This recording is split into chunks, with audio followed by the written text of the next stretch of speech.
Parti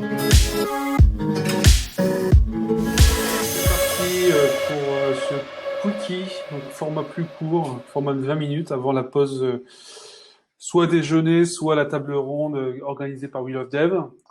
Alors, on va inviter le speaker, si je vais dans les participants,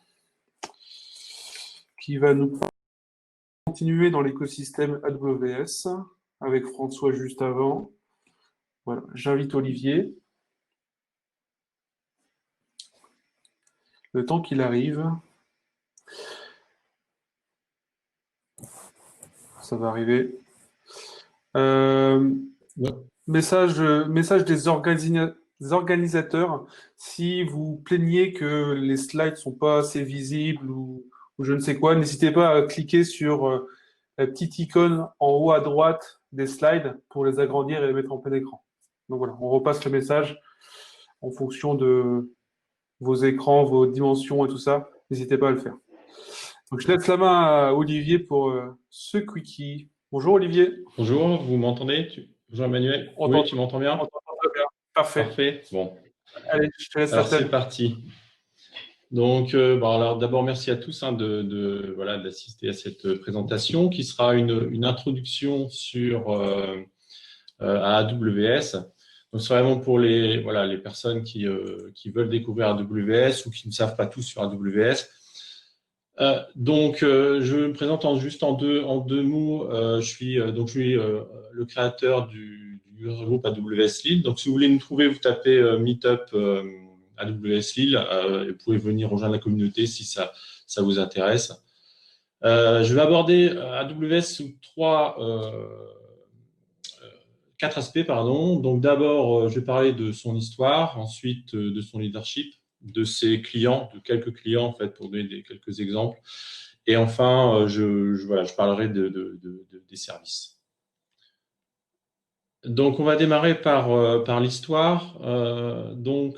L'histoire, une conférence, enfin entre autres sur une conférence que j'ai eue il y a quelques années par Adam Selipsky, qui à l'époque était vice-président d'Amazon Web Services. Vous pouvez la retrouver sur YouTube. Elle est assez intéressante et encore d'actualité. Voilà, je trouve elle était vraiment très bien. Donc, je vais la résumer vraiment ici. Donc, alors, comment est né AWS? En fait, on est chez Amazon en fait en 2000, au début des années 2000, et comme toutes les applications qui ont été construites dans les années 90, Amazon a une application qui a un monolithe, un gros morceau, c'est-à-dire que tout est grosso modo dans un seul bloc. Et c'est comme ça que fonctionne Amazon.com à cette époque-là, avec cette application. Et ça pose un certain nombre de problèmes parce que dans un monolithe, tout est interdépendant. Et pour faire des évolutions, pour innover, ça pose des problèmes. Et donc, pour faire des petites modifications, il faut attendre parfois plusieurs semaines. Donc, ils veulent changer ça. Et donc, ils vont se dire, on va découper notre application en tout petits modules et on va avoir des équipes spécialisées qui seront autonomes. Donc, elles seront autonomes, pluridisciplinaires, avec un but commun de se focaliser sur le service à rendre aux clients. Et on va dédier des équipes à la personnalisation, à la prise de commande, etc. Et on se dit, de cette manière-là, on va pouvoir innover beaucoup plus rapidement parce que chaque équipe va pouvoir se concentrer sur son service et ça va aller beaucoup plus vite. Mais voilà, il y a une déception. Ça marche pas du tout comme aussi vite qu'on l'imaginait. Donc, ils se posent des questions, ils se disent, ils vont sur le terrain, ils prennent leurs meilleurs ingénieurs, ils vont essayer de comprendre ce qui se passe. Et en fait, ils s'aperçoivent que les équipes passent 70% de leur temps à faire du travail opérationnel. Donc, ça veut dire configurer un serveur de stockage, configurer un serveur, relancer un backup qui s'est mal placé, dimensionner une base de données, etc. Et seulement 30% du temps à créer de la valeur, donc à améliorer le service à rendre aux clients. Donc, ce qu'ils vont faire, donc chez Amazon.com, ils vont essayer d'inverser la tendance et de passer de 30% de travail opérationnel à 70%, contre 70% du temps, à créer de la valeur et à améliorer les services aux clients. Et là, avant que ça fonctionne, donc pour réussir ça, ce qu'ils vont faire, ils vont se rendre compte finalement aussi que les équipes ont toutes besoin d'un espace de stockage, de configurer des serveurs, de créer des bases de données, de les dimensionner, etc. Donc, ils vont créer une couche d'automatisation et ils vont mettre à disposition des équipes finalement des formulaires pour que les équipes gardent leur autonomie, de manière à pouvoir créer de manière automatique toutes ces choses que, voilà, ne pas réinventer la roue à chaque fois. Et c'est ce qui va donner par la suite naissance à Amazon Web Services parce qu'ils se disent, bah, ce problème-là, ce sont des entreprises, enfin, on a eu ce problème nous en tant qu'entreprise. Il y a certainement plein d'entreprises dans le monde qui vont avoir ce problème, enfin, qui l'ont déjà, ou qui vont l'avoir dans le futur. Donc, on va mettre nos API ouvertes au public et on va mettre en place un système de location qui va permettre à d'autres personnes d'utiliser le même service. Donc, ils créent Amazon Web Services officiellement. Donc, ils vont lancer 2 services. Le premier service, ce sera donc Amazon S3 pour Simple Storage Service, qui va permettre de stocker des documents, des PDF, des vidéos, etc. Ce qui va donner naissance à des startups comme Dropbox. Et ils vont lancer, donc il y a 14 ans, un deuxième service qui s'appelle Amazon EC2 pour Elastic Compute Cloud. Et c'est à partir de ce moment-là qu'on va commencer à parler, de cette année-là, qu'on va parler de cloud computing. Et c'est un service qui permet de mettre à disposition des machines virtuelles qu'on va payer à l'heure. Donc, vous utilisez une machine virtuelle pendant 2 heures, vous utilisez pendant 2 heures et vous ne payez que pendant 2 heures. Et ça favorise l'innovation et ça va donner aussi des naissances à des startups comme Airbnb, par exemple. En 2020, aujourd'hui, on a énormément de services. Il y a plus de 170 services qui ont été créés là en 14 ans, avec toujours le même esprit, c'est-à-dire alléger et limiter le travail opérationnel de manière à pouvoir se concentrer vraiment sur le service à rendre au client. Donc, je vais parler en quelques mots de son leadership. Alors, comme ils sont partis les premiers, AWS, ils ont, depuis le début, forcément, ils étaient les seuls en 2006, donc ils étaient forcément premiers sur leur marché.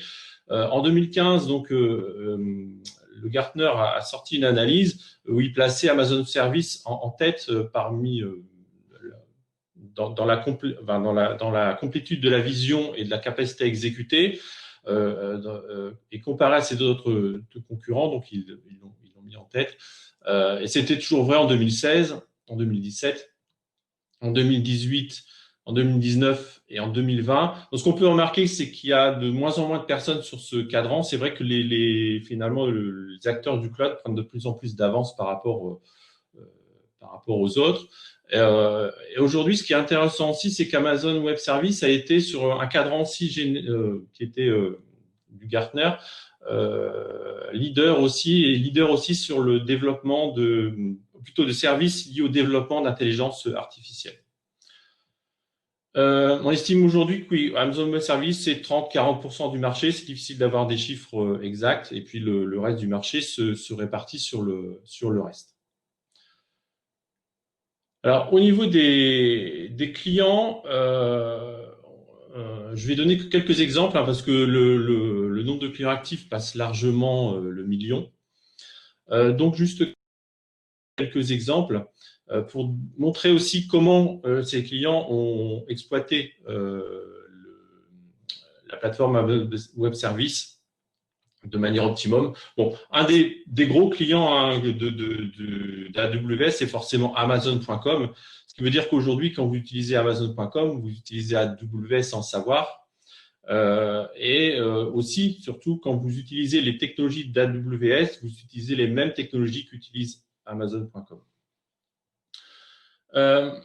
Un autre client qu'on connaît assez peu, mais voilà, qui a compris la rupture du cloud computing, c'est Barack Obama dans sa campagne de 2012. Il va demander à ses équipes de développer des applications pour financer sa campagne. Et donc, ils vont déployer plus de 200 applications sur Amazon Web Services à l'époque.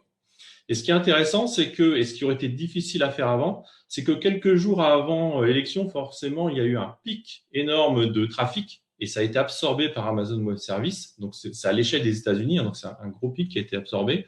Et surtout, le lendemain de l'élection, il n'y avait plus besoin de tous ces serveurs. donc, il a simplement eu à éteindre tous les serveurs dont il n'avait plus besoin et arrêter de payer, finalement, parce que c'était un paiement à la consommation. Et ce qui aurait été difficile de faire avant, parce qu'il aurait certainement dû investir énormément dans du matériel. Et ça, aujourd'hui, c'est vraiment un des grands, voilà, des grandes possibilités, des grands atouts d'utiliser les technologies de cloud computing. Netflix, qui est aussi notoirement connu comme être un très gros client. Alors, ce qui est intéressant, c'est en quelques chiffres que Netflix aujourd'hui, c'est bon, environ 40% du trafic web le soir aux États-Unis. Donc, encore une fois, c'est quelque chose qui est absorbé par la plateforme AWS. Mais ce qui est aussi intéressant, c'est qu'ils ont su exploiter vraiment AWS au maximum, dans le sens où ils ont à peu près 100 000 instances dans le monde qui vont tourner à un moment donné. Et parmi voilà, et chez Netflix, ils ont à peu près 800 ingénieurs. Et parmi ces ingénieurs, il y a à peu près 10%, j'ai envie de dire seulement 10%, qui s'occupent de l'opérationnel. 80 personnes à peu près s'occupent de l'opérationnel. Et parmi ces 80 opérationnels, il y a 10%, environ une dizaine de personnes qui s'occupent des situations de crise, des situations difficiles. Et donc vraiment, là encore, on voit vraiment Netflix qui profite de AWS pour pouvoir, avec le reste des ingénieurs, créer un maximum de valeur et d'améliorer ses services aux clients, ce qui était aussi l'objectif de départ. Le jeu vidéo, pour terminer, qui est un très gros consommateur d'AWS, pour cause parce que voilà, il y a des capacités qui sont assez importantes. Et je prends Fortnite d'Epic Games. Donc quand vous y jouez, hein, vous utilisez AWS aussi sans le savoir, et qui a aujourd'hui 200 millions de clients, 200 millions de joueurs dans le monde, avec 5 pétas de données par mois et 125 millions d'événements par minute. Et encore une fois, quand vous voyez les témoignages, à chaque fois, ils vous disent, bah voilà, nous, ça nous permet, AWS, de se concentrer ensuite sur le plaisir du joueur plutôt que sur de l'infrastructure. Alors, en quelques minutes aussi, je vais présenter les principaux services d'AWS. Je suis incapable de présenter les 170 services. Donc, ce que j'ai choisi de faire, c'est plutôt de me placer d'un côté on va dire, d'un client qui aimerait utiliser AWS et voilà, on va voir au fur et à mesure quel service il pourrait choisir sur AWS pour réaliser son projet. Donc là, on imagine que c'est un client qui veut juste vendre des articles sur le web, on va dire, voilà, une application très simple. Ça peut être une startup ou un client qui est dans une grande société où ils veulent tester quelque chose. Donc, ils vont avoir besoin de stockage. Déjà pour stocker le catalogue de tous les articles. Et donc, pour le stockage, j'en ai parlé tout à l'heure, hein, pouvoir utiliser un service comme S3, sur lequel on va pouvoir stocker les photos, les vidéos, tout le catalogue finalement des articles qu'on va vouloir vendre. Ensuite, on va avoir besoin de calcul, c'est-à-dire qu'on va au minimum avoir besoin de calculer le total de la commande d'un client. Donc, il va falloir ce qu'on va généraliser par du compute. Donc là, il y a plusieurs options. On peut très bien utiliser des machines virtuelles avec EC2, comme je l'ai présenté tout à l'heure, qu'on va payer à la demande. Et on voudrait peut-être faire quelque chose d'un petit peu plus moderne. Donc, si on veut utiliser des conteneurs, on va avoir un service managé qui s'appelle EKS pour Elastic Kubernetes Service, qui va créer donc en remplissant un formulaire, va créer un cluster Kubernetes dans lequel vous allez pouvoir déposer vos conteneurs. Et puis, vous n'avez peut-être pas envie de payer trop cher et vous dire, voilà, je n'ai pas envie de gérer trop encore moins d'infrastructures. Vous avez une option que vous pouvez utiliser qui s'appelle Fargate et qui va simplement, voilà, vous ne verrez même pas le cluster de machines virtuelles, vous lancez vos conteneurs sur Fargate et vous ne payez qu'entre le démarrage et l'extinction des conteneurs. Et puis vous voulez peut-être aller voilà, un peu plus loin et se dire, bon, finalement, ça va être relativement simple, j'ai encore moins envie je voudrais quelque chose de encore moins complexe. Et bien, vous pouvez utiliser des fonctions as a service dans lesquelles vous allez déposer votre code Et là, on va se charger, AWS va se charger pour vous de la scalabilité, des patchs de sécurité, de la haute disponibilité, etc. Et vous n'aurez vraiment que le code à pousser pour commencer à déployer vos infrastructures et exécuter vos algorithmes. Vous allez avoir besoin de bases de données. Donc, au niveau de base de données, il y a aussi un choix qui est assez important. Au niveau de base de données, vous pouvez très bien créer votre base de données sur des machines virtuelles, hein, type EC2, mais là, vous allez quand même avoir pas mal de configurations à faire. Et chez AWS, vous trouvez un, un, un service de base de données relationnelle managé dans lequel vous, encore une fois, vous remplissez un formulaire, vous dites j'ai besoin de ça comme base de données et on va se charger du patch, des backups, du monitoring, etc. On va mettre en place un tas de choses que vous n'aurez pas à faire vous-même et vous pouvez démarrer avec cette base de données. Donc, vous avez du choix entre MySQL, Postgre, etc. dans le type de base de données que vous souhaitez. Et puis, vous avez peut-être le client, encore une fois, peut-être quelque chose d'un peu moins cher, d'un peu moins complexe à gérer. Donc, on peut utiliser, et peut-être il n'a pas besoin forcément de base relationnelle. On peut mettre en place une base de données non relationnelle comme DynamoDB, qui est spécifique à AWS, mais qui est une base de données assez simple, qui peut aussi est complètement managée, qui va permettre de gérer beaucoup de choses pour vous. Encore une fois, la scalabilité, la sécurité, la haute disponibilité. Et avec cette base de données, vous avez ici, vous avez ce qu'on entend souvent parler d'une architecture serverless. Dans ce type d'architecture, vous n'avez à aucun moment à vous connecter à un serveur, encore une fois, à le configurer, à le patcher, à le faire évoluer. Vous ne touchez absolument à aucun serveur. Vous remplissez les formulaires, vous déposez votre code et voilà, et ça fonctionne.